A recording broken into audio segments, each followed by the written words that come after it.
পেট থাকে না, পেট থাকে ওজন ওজন, খাওয়া দাওয়া কোনোই ভাল লাগে না, একেবারে শান্তি হয়ে গেলে শান্তি না জাঙালা। পাতাগুলো একটা দেখুন তো, ঝাঁসাও তো ধরে নাই।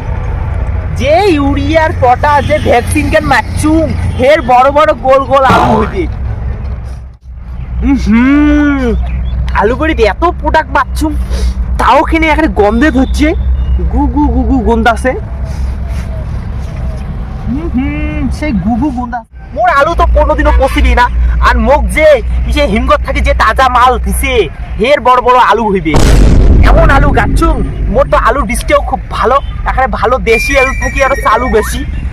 ওই বিদেশি পটাশিয়াম মারছুম না, আলুগুলো একটা ভিতরত খোক যে আলুগুলো মোর কেমন হয়েছে।